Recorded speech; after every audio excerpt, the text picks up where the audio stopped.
ঠিক আছে, আমাদের নাজমুল আবেদিন ফাহিম আমাদেরকে ফোন ব্যাক করেছে, আমরা যদি একটু কথা বলি।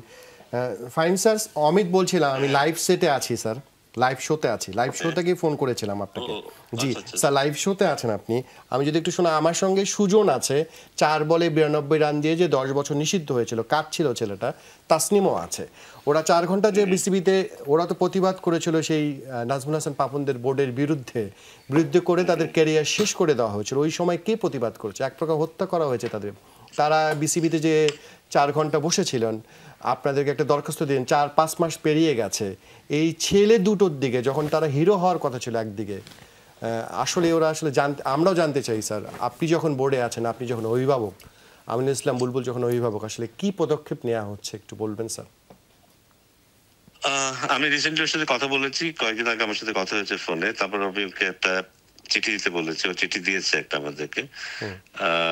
এবং নেক্সট বোর্ড মিটিং যখন হবে সেই এই প্রসঙ্গটা আমরা নিয়ে আসবো, এবং আমি নিশ্চিত যে বোর্ড একটা ইতিবাচক সিদ্ধান্ত নেবে ওদের ব্যাপারে।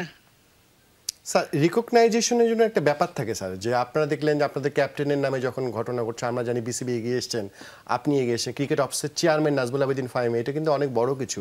এই ছেলে দুটো যে ওই সময় প্রতিবাদ করেছিল, ওদেরকে তো ফিক্সার বলে অনেকে। ওই সময় জালাল ইউনুস এবং আকরাম খানের কমিটি তাদেরকে 10 বছর নিষিদ্ধ করেছে স্যার, এবং চটপটি বিক্রি করতে বাধ্য হয়েছে ছেলেটা। কি এটা যে ভুল ছিল, এই তদন্ত যে ভুল ছিল, বা কি স্যার? আগস্টের পর বোর্ড যখন নতুন বোর্ড হলো, আমি আসলাম এবং ফারুক আহমদ আসলেন ইনসিডেন্টের ব্যাপারে, এবং তখনই আমরা সিদ্ধান্ত নিয়েছিলাম যে will do something about this two boys. এবং সেটা ধারাবাহিকতা মাঝখানে বোধহয় এটার একটু পিছিয়ে গিয়েছিল অনেক ঘটনার কারণে। বাট রিসেন্টলি আমার সাথে কথা হয়েছে একজনের, এবং আমি বলেছি অ্যাপ্লিকেশন দেওয়ার জন্য, যেহেতু এটা একটা ডকুমেন্টেশনের প্রয়োজন আছে, এবং ওরা দিয়েছে, একজন দিয়েছে, এবং এটা অলরেডি আমি প্রসেসের মধ্যে আছে। এটা তো ব্যক্তিগতভাবে কিছু করার সুযোগ নেই। বোর্ড মিটিং যখন হবে তখন এই প্রসঙ্গটা আসবে, এবং আমি যেটা বললাম যে ইতিবাচক একটা কিছু হয়তো আমরা দেখতে পাবো। না স্যার, ওই প্রশ্নটা থাকে, তারা যেহেতু ফিক্সার বা যা কিছু 10 বছর নিষিদ্ধ করেছিল ক্রিকেট বোর্ড, আনুষ্ঠানিকভাবে সাথে সেই নিষেধাজ্ঞা তোলার ব্যাপারও থাকবে। না, আমরা যখন ওদেরকে যখন একটা ইতিবাচক সিদ্ধান্ত এখানে আসবে অটোমেটিক, আমার মনে হয় সেখানে ওইটাও অটোমেটিক্যালি চলে আসে।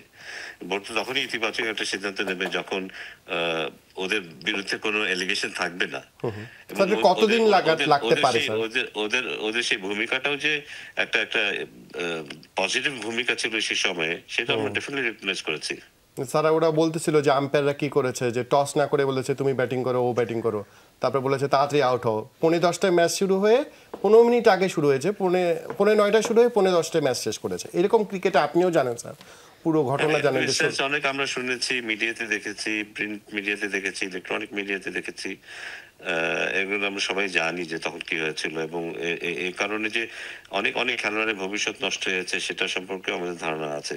বাট এই দুজনের ব্যাপারে যেটা হয়েছে সেটা খুবই দুঃখজনক যেটা হয়েছিল, এবং আমরা ডেফিনেটলি চাই যে এমন ঘটনার পুনরাবৃত্তি না ঘটুক, এবং ওদের যে ক্ষতিটা হয়েছে সেটা কোনো না কোনো ভাবে সেটাকে পুষিয়ে স্যার, আপনি আশা করতে পারেন কত দিন নাগাদ লাগতে পারে এটা হতে? না, দিন তো বলতে পারো যে যখন আমাদের বোর্ড মিটিং হবে, বোর্ড মিটিং তো আর অনেকদিন দেরি করে হয় না, অলরেডি অনেক দিন হয়ে গেছে। আমার মনে হয় খুব তাড়াতাড়ি আবার একটা বোর্ড মিটিং হবে যখন, তখন হয়তো এই ব্যাপারে সিদ্ধান্ত নেওয়া যাবে।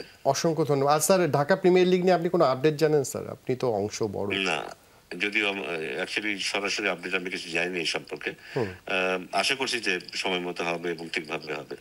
ধন্যবাদ স্যার, অসংখ্য ধন্যবাদ। আপনি আমাদের সঙ্গে সরাসরি যুক্ত হয়েছেন, এটা আমাদের জন্য অনেক সম্মানের। Thank you sir. ধন্যবাদ। Thank you sir. Thank you sir.